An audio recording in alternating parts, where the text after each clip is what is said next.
All right, let's do this. Welcome, ladies and gentlemen, back to another edition of Your Farmer Cigar Garage Talks.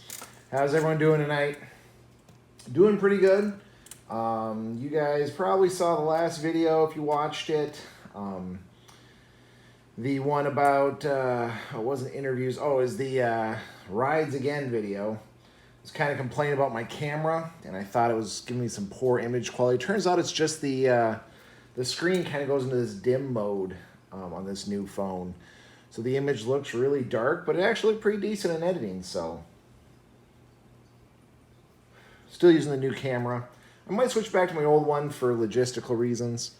What are we smoking, what are we drinking tonight, though? We have, of course, the last of the Warfighter sampler pack, 50 cal Maduro dark cigar. The last was Maduro 2. This one is Maduro.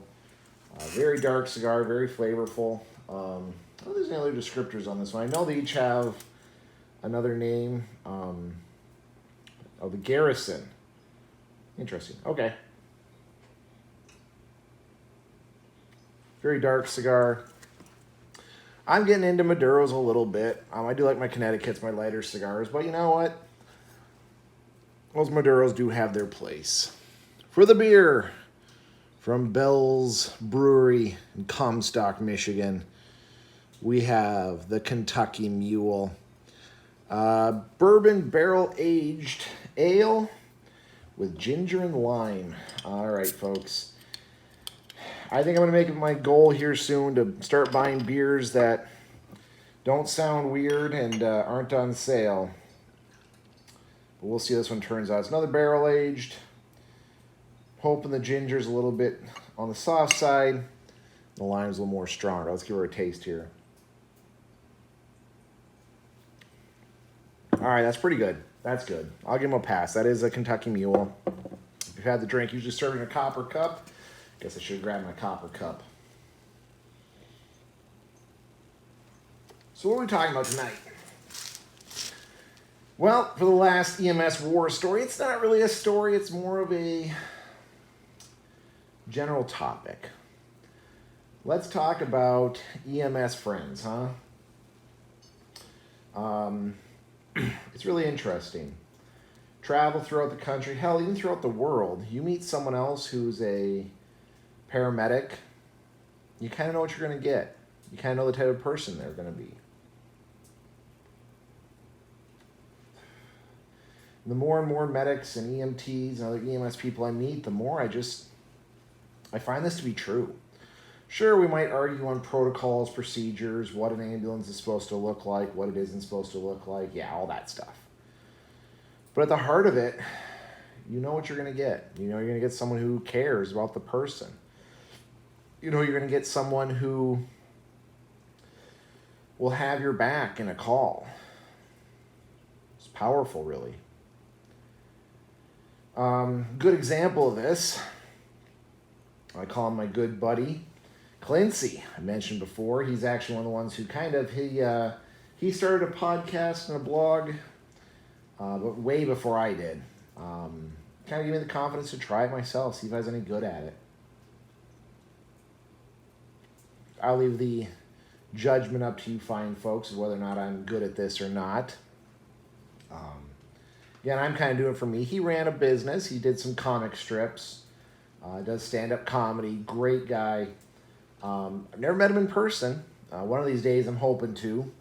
But even the first few times I heard him talk and even talked to him, I knew he'd jive well. Similar sense of humor, similar interests, similar passions. All-around good guy. And I want to believe that has to do with the fact that he was an EMS. One, we have lived experiences. We've all done very similar things. We've experienced similar things. We've been through tragedy and trauma and whatnot. And that's bonding. That's a sense of camaraderie. Again, not dissimilar from what I've heard people in the military talk about. You know, that sense of belonging, that sense of camaraderie, shared trauma, shared tragedy, shared experiences. I've heard a lot of, especially my students who are military vets, talk about that. I've talked about it before. I mean, the first person to find out my wife had a kid, had delivered, was one of my EMS partners. Different tragedies I've experienced, both personally and professionally, I leaned in towards some of my EMS partners. There really is this bond and friendship and family that you can't find pretty much anywhere else. Those lived experiences. Listening to Clancy's podcast, it really reinforced it. Here are people all over the U.S. and all over the world. People from Australia, the British Columbias, Europe, England, you name it. I mean, I think he had one person pretty much on every continent that was listening to his podcast and would call in and or email or whatnot. And it was amazing how much we were all alike, how much we complained about the same things. He talked about in a whole podcast that he was really shocked to find out that none of us are doing it for the money. We all admit we could get paid a lot more doing something else. Better bennies, better respect. But we just have this need to help people. So that's what we do. And it's bizarre to think that it's that universal. That all over the world, we have very similar experiences with each other. What else besides military do we have that? Even, having this exchange student that I have, there's a lot of stuff that's different in countries, a lot of perspectives, cultures, food. But to have almost a universal acceptance of what EMS is. Now, I can't talk about many other professions.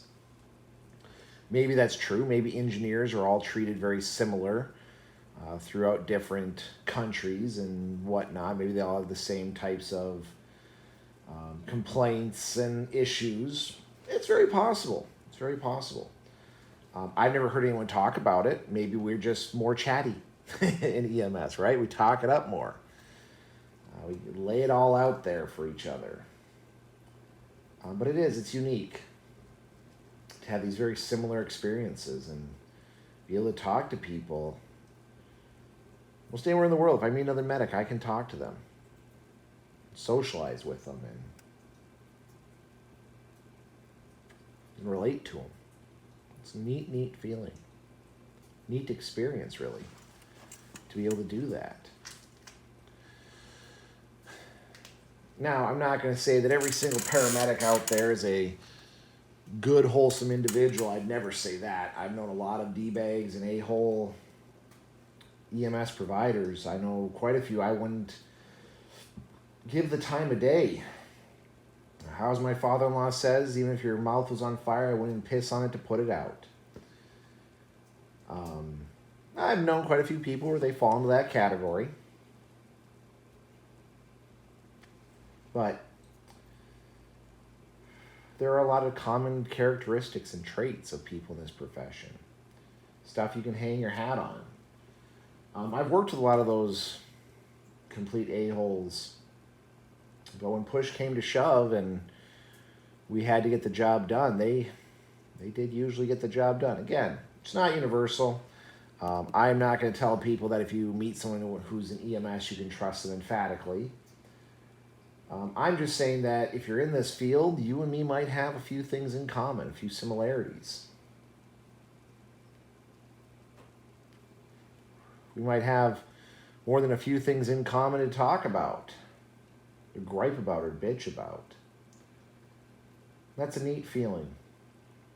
Again, I can't talk for many other professions. A few of them that I'm in right now, I don't think it's universal. And I'm still kind of in a public service type field. And I don't think this experience is universal. I don't think every profession can have that. I'll let you know maybe in 10 years as I dig deeper in my current career and meet people who reciprocate my position across the United States and hopefully across the world. We'll find out. What do you think? What professions are you in? Are there universal traits, or do they all have their flavor of difference? Can you all agree on the same thing, or can you never get, as they say, everyone in the room to agree on what to put on the pizza? I don't know. Something I'm interested in, something I want to find out more about. Might do some investigations online and offline and bring it up in conversation more often. Because I'm curious if this is just an EMS thing, or is this translatable to the rest of the world? So we'll see. Anyway, folks, I'm going to enjoy a surprisingly tasty beer, a very strong cigar, and a little bit of time of contemplation to myself as I try to figure out, is EMS unique in that, or is it just par for the course for many professions? Anyway, folks, I hope everyone's staying safe out there. And yeah, we'll see you on the next one.